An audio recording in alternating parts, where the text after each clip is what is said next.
senhor é a favor ou contra a liberação das drogas? Contra. De jeito nenhum. Sou totalmente contra. Totalmente contra. Se liberar, aí vai ficar pior ainda, né? Aí o povo drogado, né? Vai um matar o outro. Então eu não sou a favor da liberação das drogas, não. Acho que nenhum país no mundo está em condições de controlar isso depois, né? Contra? Por quê? Porque eu acho que induz muito o jovem, né, os adolescentes a fumarem droga. Eu acho que sou contra até fumar cigarro, imagina em droga. A nossa equipe de produção do programa esteve fazendo a pesquisa em campo. E os nossos convidados vão ter que colocar pra gente drogas, sim ou não. Começamos com a presidente do Provopar, a primeira-dama Marta Sheita. Marta, existe em Londrina uma quantidade enorme de jovens que usam droga. Você tem conhecimento disso? Infelizmente, sim. E você daria a conotação que é um problema social, um problema impossível de se resolver? Olha, quando a gente escuta o pessoal respondendo no vídeo, droga sim ou não, né? Libera droga ou não libera droga. Eu acho que absolutamente tanto faz. A droga clandestina ou a droga pública permitida por lei, eu não acredito que um jeito ou outro jeito de tratar o problema realmente tenha alguma eficácia na resolução. Está aí a polícia, ano após ano, tentando conter o tráfico, está aí ano após ano terapeutas tentando consertar as cabeças que a droga destroça. Nos países onde a droga está liberada, os que querem usar, usam. O que eu acho, a droga ela tem que ser olhada como resultado trágico, é um espelho da descrença da nossa juventude, da nossa mocidade, no mundo que a gente construiu, no mundo que a gente está vivendo. Então, acho que muito mais do que você colocar mais e mais polícia em cima, que eu não sou contra, acho que tem que colocar e muito, porque infelizmente virou um grande negócio. Eu acho que a raiz do problema, e eu sou sempre a favor da gente atacar, isso é formação de enfermeira. A gente quer sempre tratar a vacina do problema. Qual é a vacina do problema da droga? Eu acho que é a questão da estabilidade emocional do sujeito, que só vem através de uma estabilidade familiar, uma estabilidade do meio onde ele vive, e isso hoje está muito triste ver a raridade de famílias bem constituídas, de ambientes de trabalho bem constituídos, de harmonia. Existe, então assim, o que nós estamos fazendo é tentar apagar o fogo jogando água por cima. Até bombeiro sabe, você quer apagar fogo, você tem que ir na base do fogo. E na base do fogo, pouca gente tem trabalhado. Doutor Heber, você que é psiquiatra e que desenvolve um trabalho junto aos vícios, né, em geral, você concorda com a Marta? A droga não é uma coisa nova, desde que o mundo é mundo vem. Concordo com a Marta quando ela diz que a droga é um fator que já extrapolou. Extrapolou só o aspecto médico, também tem um aspecto jurídico, tem um aspecto social. É uma coisa que denigre a pessoa em todos os níveis, físico, psicológico e social, né? Eu acho que a droga, a Marta lembrou também uma outra coisa, que ela é tão importante, a droga ilegal como a droga legal, só para esquentar o debate, você sabe disso. Droga para nós tem que ser enquadrada drogas legais e drogas ilegais. Exatamente, o nosso maior problema de drogas é o álcool, você entende que é uma droga legal também que tem que ser enquadrada. E é um problema bastante sério, tem que ser tratado de uma forma ampla. A prevenção tem que se fazer de uma forma mais eficaz, atuando a nível de escola, nível de família. Acho que essas situações são muito importantes, a gente vai deixar para o debate. Bom, está aqui conosco o delegado Clóvis Galvão. Doutor Clóvis, você agora há pouco estava dizendo, sobra tudo para a polícia, mas tem que sobrar para a polícia mesmo. E a gente sabe que por mais que vocês vão à caça, não consegue debelar isso, tá? Como é que fica o comportamento da polícia em relação... eu vou te colocar, não vou te colocar em fria não, eu vou te colocar uma situação que hoje o pobre não tem como se defender, mesmo drogado ou não, ele vai para a cela, ele vai para a cadeia e vai responder criminalmente. Mas o rico não, meu amigo. O rico, ele consegue habeas corpus, ele consegue ser liberado e não responde pelo crime. Como é que fica a polícia numa dessa? É uma droga, né? Bem, a questão é uma só. Eu tenho os meus conceitos pessoais sobre tudo isso.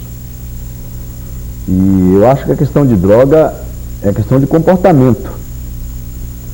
O problema de você legalizar ou não legalizar pode servir como medidas.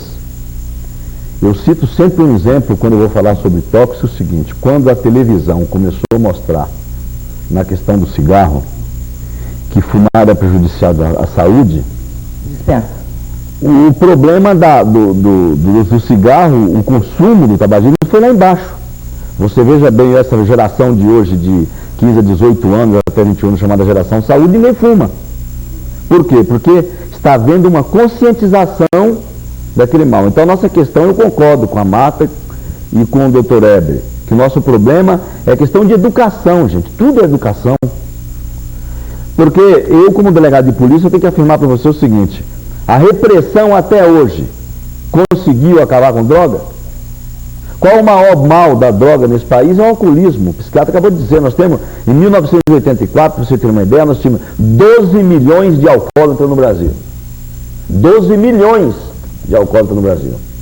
Então você vê a propaganda de induzimento na televisão, que você só consegue ter um carro importado de último tipo, ou você consegue ir de primeira classe para os Estados Unidos no avião, se você levar ao lado uma vodka Orloff. Você será um bom jogador de futebol se você tomar Jamel. E por aí afora, você é um grande conquistador das belas mulheres desse país se você tomar Drulis. Então existe um incentivo da propaganda no alcoolismo. E daí, qual é o problema? Então, o nosso problema, eu partiria do seguinte princípio: primeiro, educação.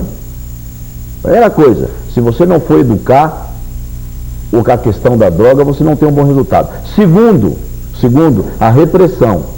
E o próprio ministro, a terceira hipótese, o próprio ministro Nelson Jubim anda falando muito que nós não podemos ignorar a questão da legalização.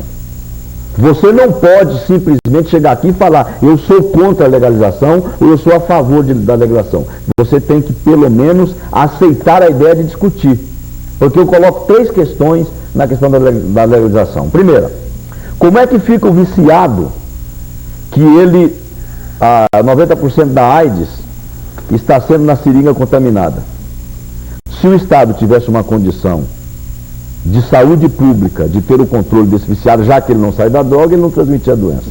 Como é que fica a questão da violência gerada pelo narcotráfico? Eu dizia aqui há pouco que no Rio de Janeiro, ou em qualquer lugar do mundo, e eu com 20 anos de delegado de polícia, eu nunca vi um cidadão chegar lá na delegacia e falar assim para mim: olha, doutor, eu vim aqui fazer uma queixa que acabaram de roubar meus 50 quilos de cocaína.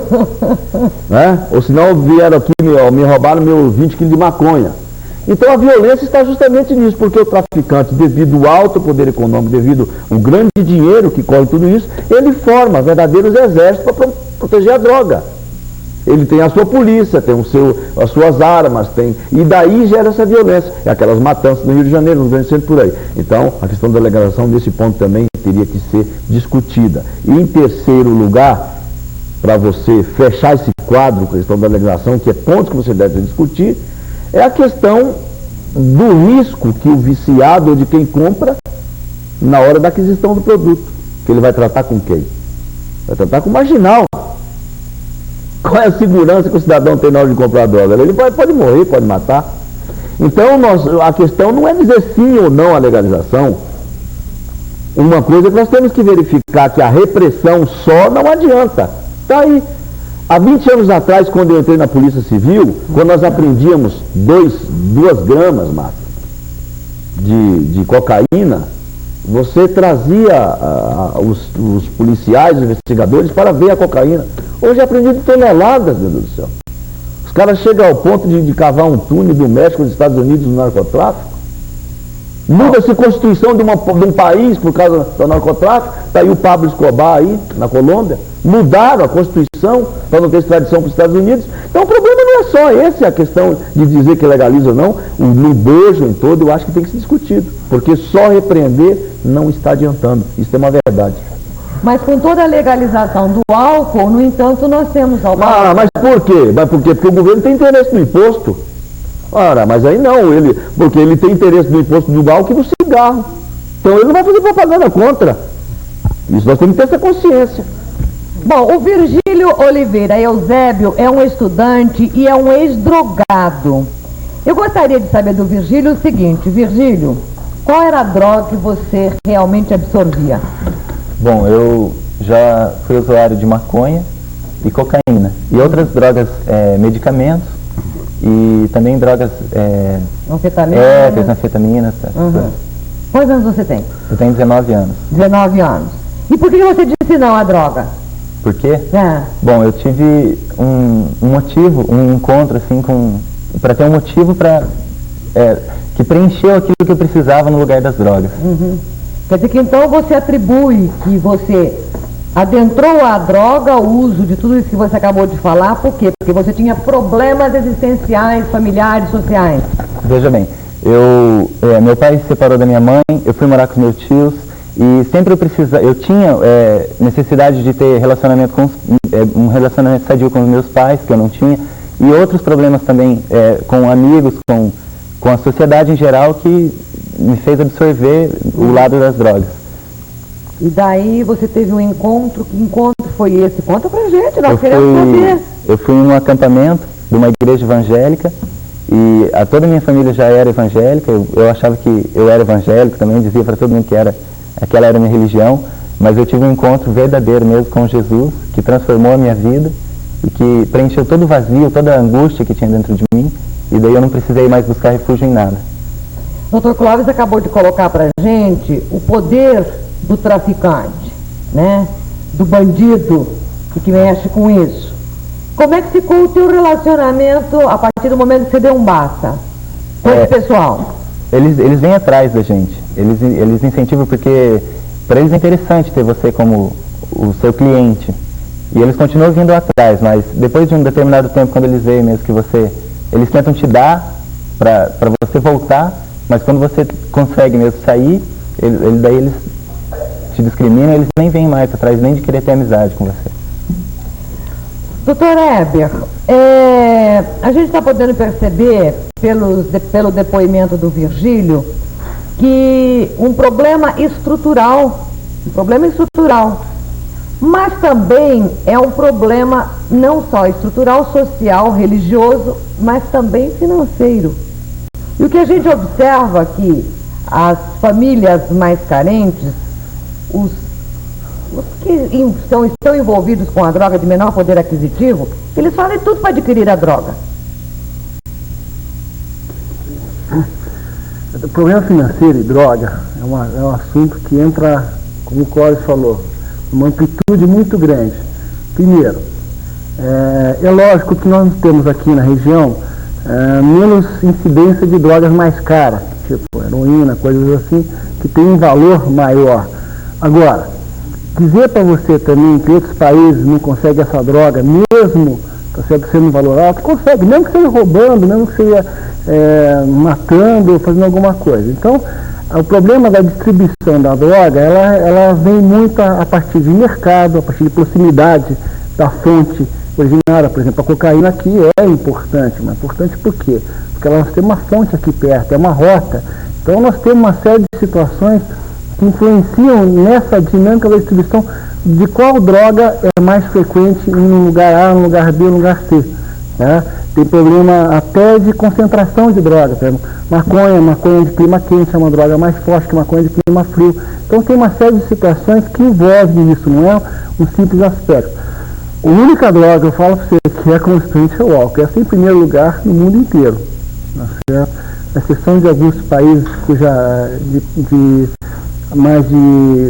países maometanos, que pelas leis de Maomé tal, não evitam o álcool. A exceção desses países, a maior parte dos outros países, o álcool é o primeiro problema. Mas aí o segundo, terceiro, quarto lugar, isso varia muito de país para país, e mesmo na nossa região para região do Brasil. Bom, a moda agora é o crack, né? E eu vou deixar a pergunta para o Dr. Clóvis. E daí, o crack tem a mesma rota das drogas anteriores? Mas depois do intervalo você responde.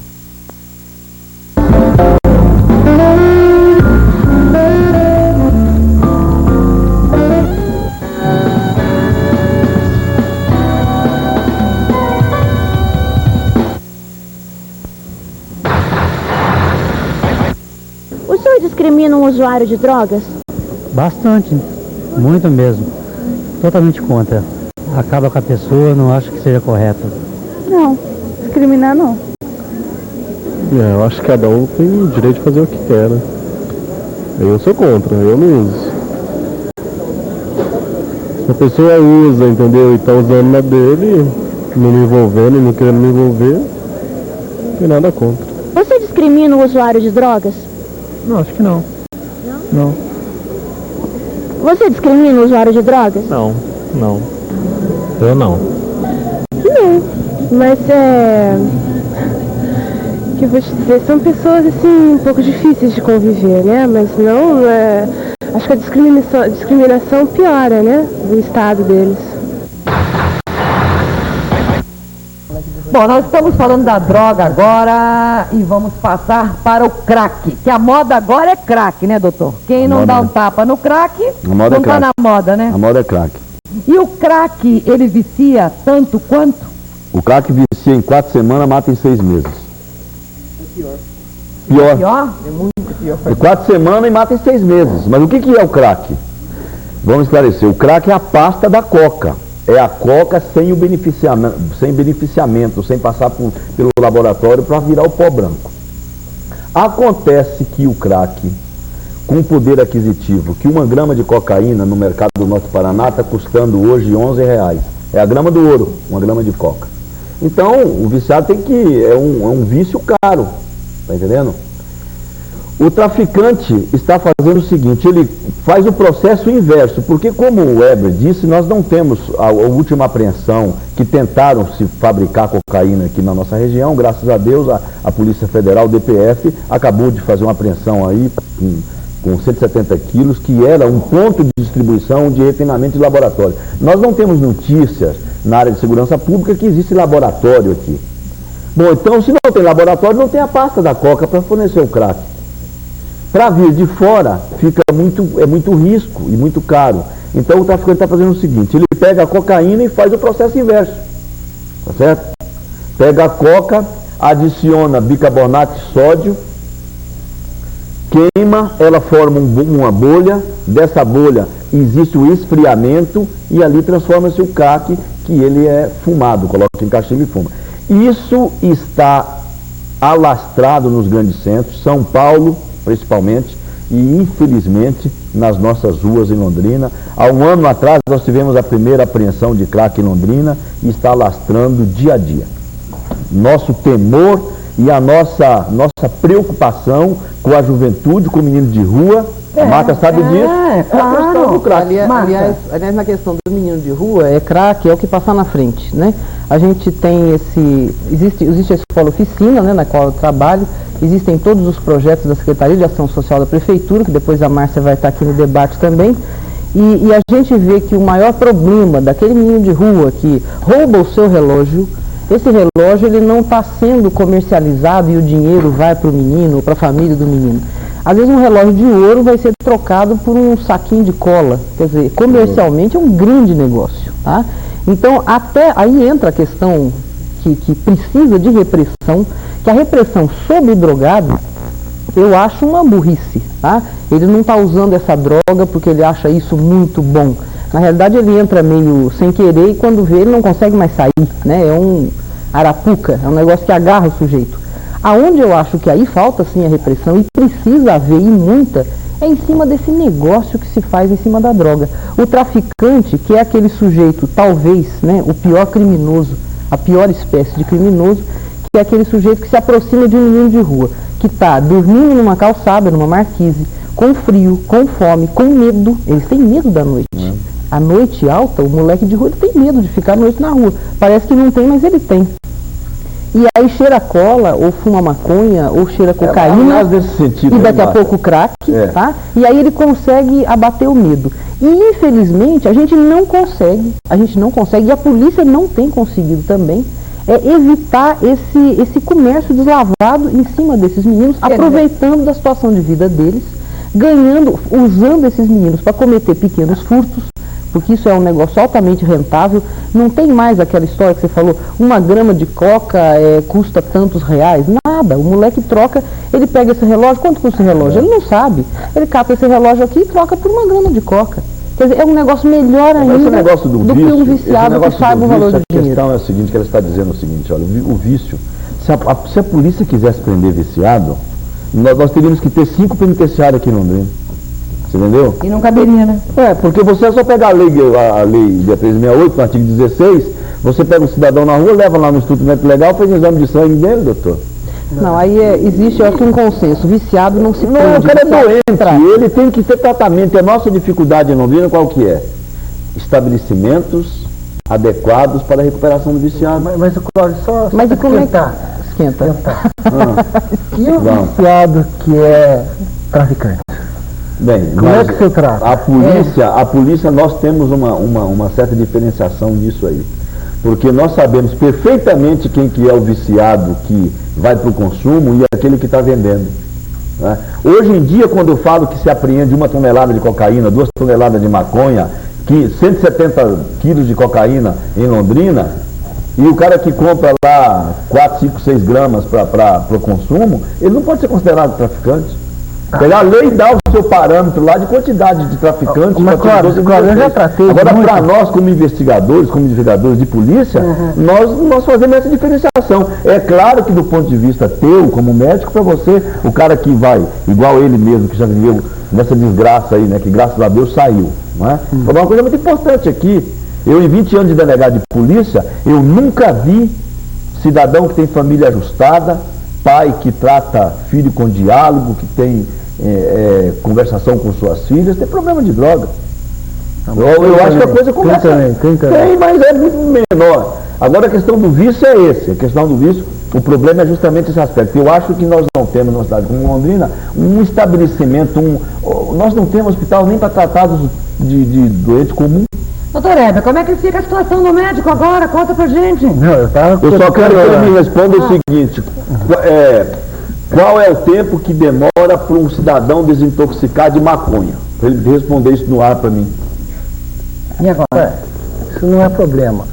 Veja bem, você está querendo colocar que as dependências são diferentes. Sim, mas a dependência, o cara, vamos dizer assim, para começar o processo de desintoxicação da maconha, quantos dias? O ideal é que você comece, pelo menos nos primeiros 15 dias, você tem que isolar um pouquinho, diminuir um pouquinho a influência, porque, como ele falou mesmo, você entende? A influência dos amigos, a do próprio traficante, é uma coisa que tem um valor, principalmente na primeira fase, onde a pessoa está muito fragilizada.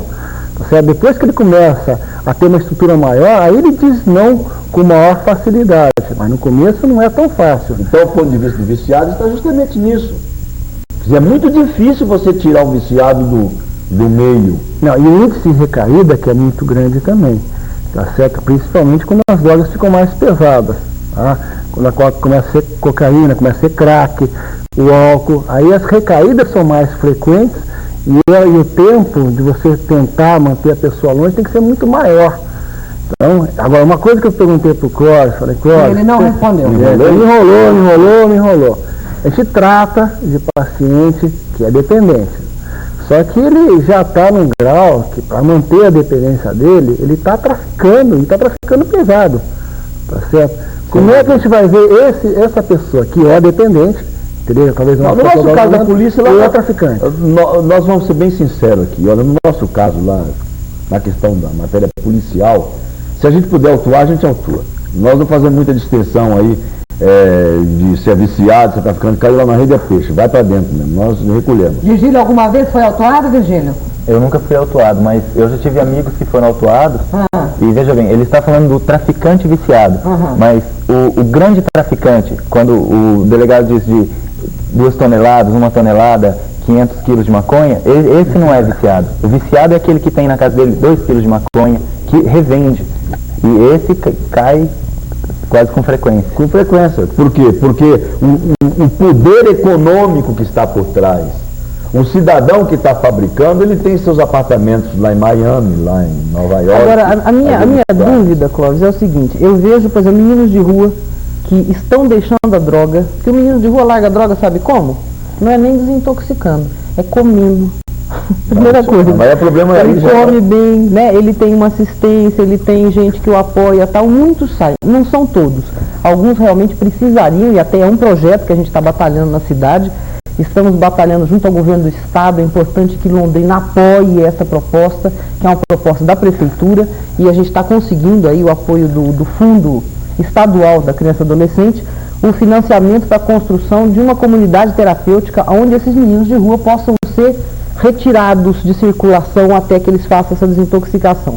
Mas quando a gente pede para um menino desse denunciar esse traficante que fica atrás para ele voltar, não tem dinheiro, toma de graça, sabe aquela coisa do aliciamento, o menino absolutamente não fala quem é. Não fala, isso é. Porque ele diz o seguinte, que primeiro, ele vai ser morto, tá? Não, mas a polícia vai te dar proteção. Polícia não dá proteção, eles têm desconfiança da polícia. E muitas pessoas que às vezes sabem, o cara mora lá no bairro, ele sabe que o vizinho dele é um entra e sai de gente esquisito.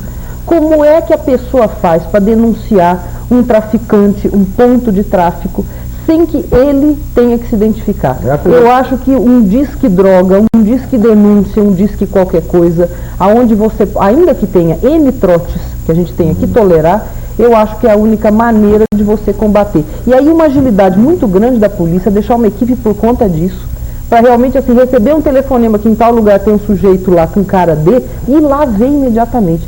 Porque se a gente não coibir também o comércio miúdo, é muito difícil, porque aí está na porta do colégio, está no meio da rua, está no calçadão, está na concha acústica, em tudo quanto é canto tem droga. Bom, nós vamos ao intervalo, é bem rapidinho, voltamos já na sequência, está começando a esquentar.